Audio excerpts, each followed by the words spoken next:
There's a major problem with the resurrection timeline, and almost no one is talking about it. Jesus made a very specific prediction. In Matthew 12, verse 40, Jesus is recorded to have said, "For just as Jonah was in the belly of the huge fish for 3 days and 3 nights, so the Son of Man will be in the heart of the earth for 3 days and 3 nights." But the traditional timeline of a Friday evening burial to a Sunday morning resurrection is not 3 days and 3 nights. In fact, it's not even close. Even the common explanation that days were counted differently in the first century still doesn't get us there. And at most, this traditional timeline gives us 2 days and 2 nights. Maybe if you really want to stretch it, 3 days and 2 nights. So what's going on? Did Jesus speak figuratively? Did the timeline develop later? Or is there a textual solution hiding in plain sight? In this video, we're going to examine the gospel accounts and ask one question. Is it textually possible that Jesus actually fulfilled 3 days and 3 nights? Now, before we begin, this is a textual analysis, not a theological defense. And I will be using all 4 gospels strictly for chronological reconstruction. Now, in order to explore this question, there are 3 big issues to address. And these are: 1, what is the day of preparation? 2, when were the burial spices purchased and prepared? And 3rd, why are there so many discrepancies in the women's visit to the grave? And we are going to investigate these in that order, starting with the preparation day. Now, all 4 gospels record a, quote, day of preparation that serves as a foundational chronological marker. But the question that I'm sure you're asking is, what is preparation day? And there's many sources that describe it as a Friday, the day on which the Jewish people prepare for Sabbath. The NET translation even includes this in their footnotes. And therefore, this is how many people interpret it within the Passion Week narrative. And this is a key reason that many claim that the Crucifixion narrative occurred on a Friday. However, as we'll see later in this video, there are major issues with this view. And furthermore, the Gospel of John informs its audience on 3 separate occasions that this was a preparation day for an especially important Sabbath. The first occurrence is in verse 14, where it states, "Now it was the day of preparation for the Passover, about noon. Pilate said to the Jewish leaders, 'Look, here is your king.'" Now this is when Jesus is on trial with Pilate, but you can see here clearly that the day of preparation, according to John, is the day of preparation for the Passover. And Passover is also considered a Sabbath. Then in verse 31 it states, "Then, because it was the day of preparation, so that the bodies should not stay on the crosses on the Sabbath, for that Sabbath was an especially important one." And this mention that the Sabbath is an especially important one is within a parenthetical phrase within the verse, and it is a reference back to verse 14 regarding Passover. And the final verse in John is verse 42, where it states, "And so, because it was the Jewish day of preparation, and the tomb was ready, they placed Jesus' body there." And this is an important chronological note in the Gospel of John, letting the reader know that Jesus was in fact placed in the tomb prior to the Passover. But all of these verses within John chapter 19 point to one thing. This day of preparation is the day of preparing for the Passover, not the weekly Sabbath that occurs on Friday evening. Now, the Passover could occur on a Friday night. Therefore, the weekly Sabbath and the Sabbath of Passover would fall on the exact same day. However, there are some major problems if that is what's going on within this narrative. And as we'll see, the text does not support that that is what is going on. Now, there's another clue within all 4 Gospels that describe the day on which Jesus' body was given for burial to Joseph of Arimathea was the day of preparation. Now, I'm not going to read all these, but I have them up on the screen for you to reference. And one of the reasons that this is important is because we find out in the Synoptic Gospels, that is Matthew, Mark, and Luke, that the women know the location of the tomb. And Mark and Luke contain perhaps the biggest textual problem and apparent contradiction. And that is the account of the women purchasing and preparing spices. And as we'll see, this is the detail that deals the final blow to the traditional Friday evening to Sunday morning timeline. Now, starting in Mark chapter 16, verse 1, it states, "When the Sabbath was over, Mary Magdalene, Mary the mother of James, and Salome bought aromatic spices so that they might go and anoint him. And very early on the first day of the week, at sunrise, they went to the tomb." Now let's compare this to Luke's account in Luke chapter 23, verses 55 and 56. "The women who had accompanied Jesus from Galilee followed, and they saw the tomb and how his body was laid in it. Then they returned and prepared the aromatic spices and perfumes. On the Sabbath, they rested according to the commandment." And you probably picked up on the problem if you didn't know about it already. In Mark, the women purchase spices after the Sabbath. And in Luke, the women prepare spices before the Sabbath. So let's ask the obvious question. How do you prepare something before you purchase it? Or perhaps the better question, how is this possible? Believe it or not, it is possible, and it is utterly detrimental to the traditional Friday evening to Sunday morning view. Now, to see this, let's go back one verse in Luke 23 before the women prepared the spices. Verse 54 states, "It was the day of preparation, and the Sabbath was beginning." Now remember that the day of preparation was the preparation day for the Passover. So when the women purchased the spices after the Sabbath in Mark, this is not the weekly Sabbath that begins on Friday. It's the high Sabbath of Passover. And in Luke, it states that the women prepared the spices, and on the Sabbath day, they rested according to the commandment. So what commandment is this referring to? And there's one obvious candidate for this. Most likely you'll know it from the Ten Commandments, but it is the command to not work on the Sabbath. This is also found in Leviticus 23 and Deuteronomy 16. However, Leviticus 23 verse 1 is the only passage which gives the explicit command for Sabbath that on 6 days work may be done, but on the seventh day there must be a Sabbath of complete rest. And I do think it's worth noting here that the Feast of Passover was an 8-day festival. Now, it's a merging of Passover and what is known as the Festival of Unleavened Bread, but Luke 22 verse 1 gives the implication that this entire festival was known as Passover. And the first day of this festival was considered a Sabbath day. No matter what day of the week it fell on, it was a high Sabbath. And this was technically the first day of the Feast of Unleavened Bread. But Passover in and of itself occurs at twilight on the evening leading up to the first day of unleavened bread. So what you have is Passover as a high Sabbath that bleeds directly into the first day of the Feast of Unleavened Bread, which is also a high Sabbath. But again, this entire festival was just referred to as Passover during the time, and this first day was a high Sabbath. And so what we potentially have here is an instance of undesigned coincidences.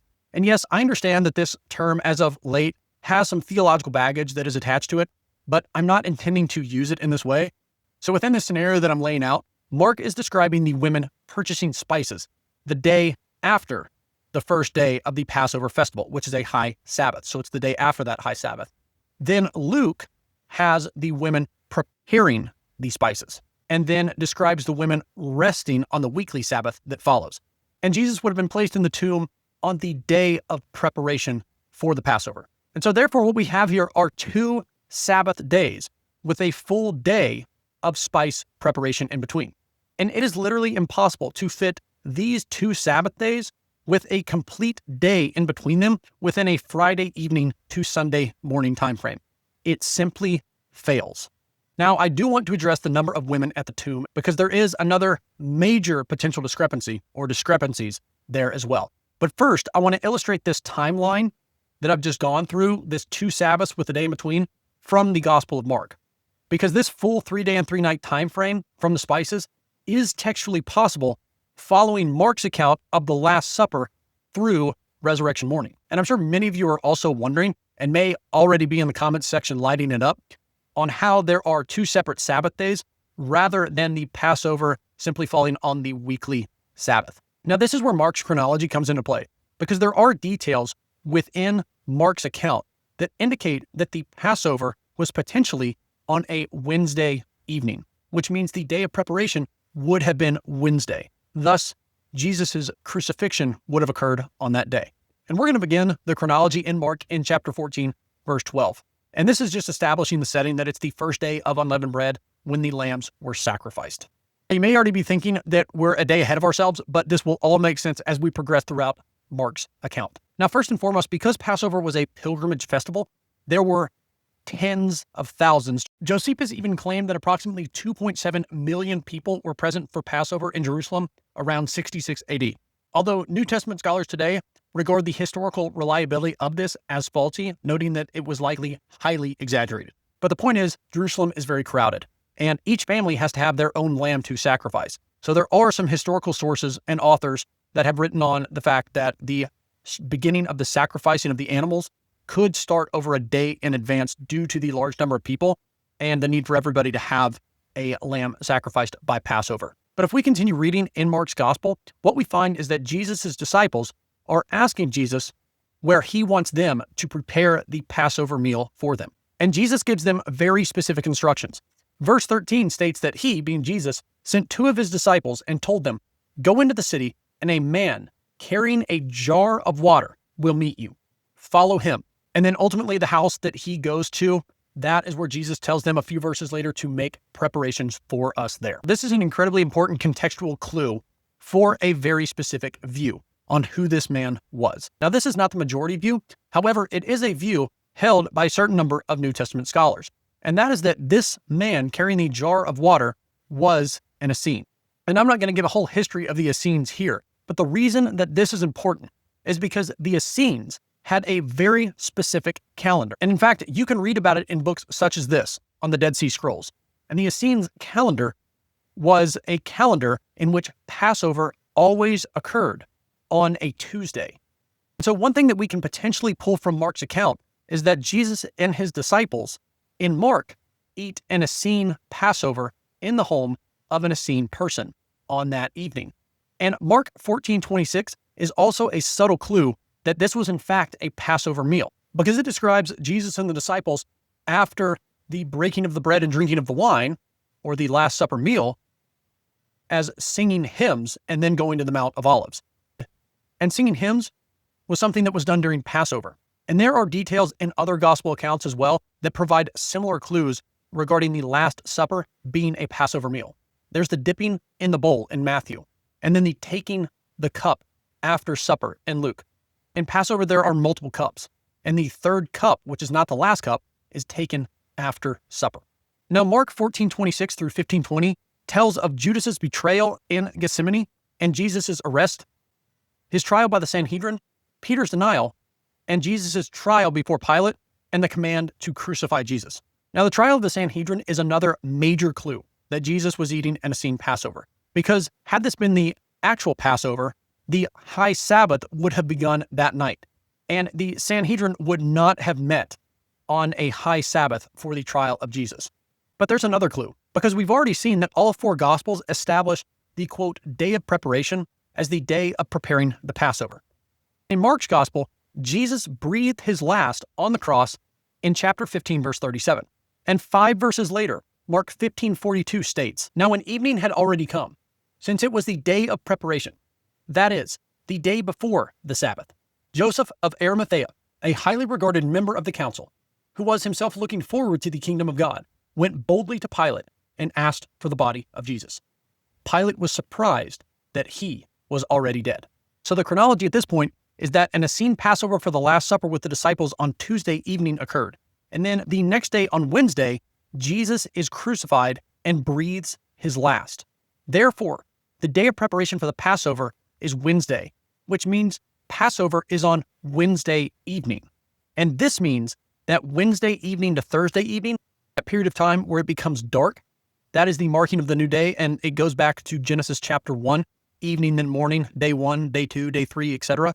The new day for the Jewish people began at sunset. And so this means that Wednesday evening through Thursday evening was the high Sabbath of the first day of the Passover festival. And if we go back to Mark 16, verse 1, this informs that after the Sabbath, the women bought spices. This would be the high Sabbath of Passover.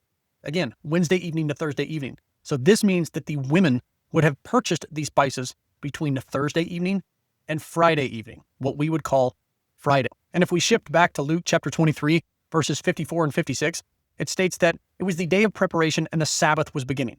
The women who had accompanied Jesus from Galilee followed, and they saw the tomb and how his body was laid in it. Then they returned and prepared aromatic spices and perfumes. And on the Sabbath, they rested according to the commandment.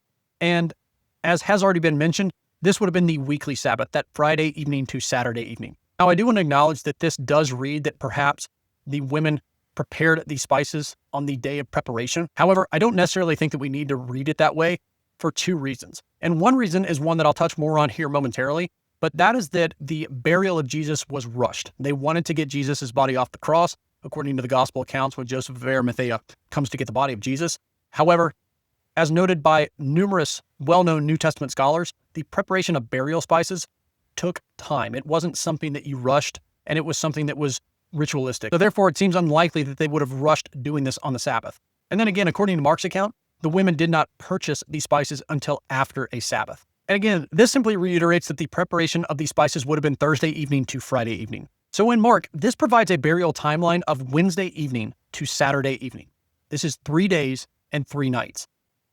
It also provides a textually based explanation for numerous discrepancies, such as what day did Jesus and his disciples eat the Last Supper on, and when were the spices purchased and prepared.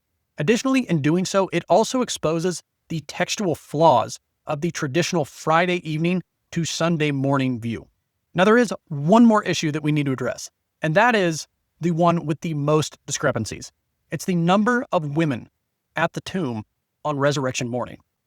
Now, I mentioned a Wednesday evening to Saturday evening time frame, and I'm sure most of you called out the error that the resurrection is recorded as occurring on Sunday morning. But before you rush to the comment section, let me explain, because this deals directly with the seemingly contradictory accounts of the women, or the woman, visiting the tomb. Now, the author of John records in John 20, verse 1 that, "Now on the first day of the week, Mary Magdalene came to the tomb early, while it was still dark, and saw that the stone had been taken away from the tomb." However, the Synoptic Gospels tell a much different story. Even within the Synoptic Gospels, some of the details differ, but I'm going to provide Mark's account. In Mark chapter 16, it states, "And very early on the first day of the week, when the sun had risen, they went to the tomb." And that is multiple women. And I'm sure you caught the disagreement in the details. Was it dark, or had the sun already risen? Was it Mary Magdalene, or was it multiple women? But wait, there's more. Because according to Matthew's account, in chapter 28, verses 8 and 9, it states, "So they, being the women, departed quickly from the tomb. Jesus met them and said, 'Greetings.' And they came up and took hold of his feet and worshipped him." Now let's contrast this with Mark chapter 20, verse 17, where it says, "Jesus said to her," this is Mary Magdalene, "'Do not cling to me, for I have not yet ascended to the Father.'" So within these three accounts, they all state that it was the first day.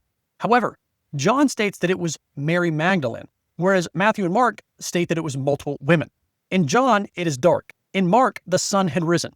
And in John, Jesus specifically instructs Mary Magdalene, "Do not cling to me." Whereas in Matthew, the women touched Jesus. So now the question that we need to ask is, can a textual case be made to reconcile these contradictory accounts, where the answer is yes? Now, you decide, but here's the textual case. There is more than one grave visit. John records Mary going to the grave on Saturday evening, alone, while it is still dark, and she sees Jesus, but she is not allowed to touch him. Whereas the synoptic accounts record the women going to the grave on Sunday morning, together, at sunrise, and they are allowed to touch Jesus.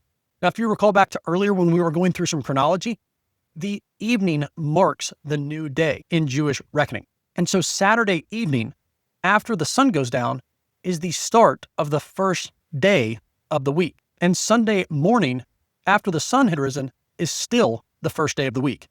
And so what we have here is the possibility that John recorded a different grave visit than the synoptics. And I think it's important here to remember that John differs significantly from the synoptic gospels in many regards. So perhaps this shouldn't be as surprising as it initially seems.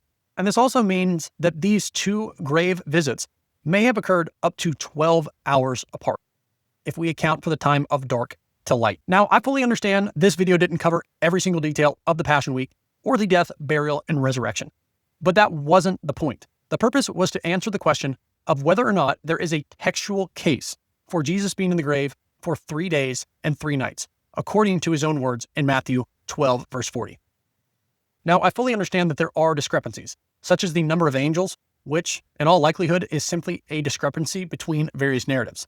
But again, this was to address the issue of the traditional view of Friday evening to Sunday morning, and whether or not 3 days and 3 nights is textually possible. But now it's your turn to join the conversation in the comments below. And I hope this video has offered a fresh perspective and is a first step in a larger conversation.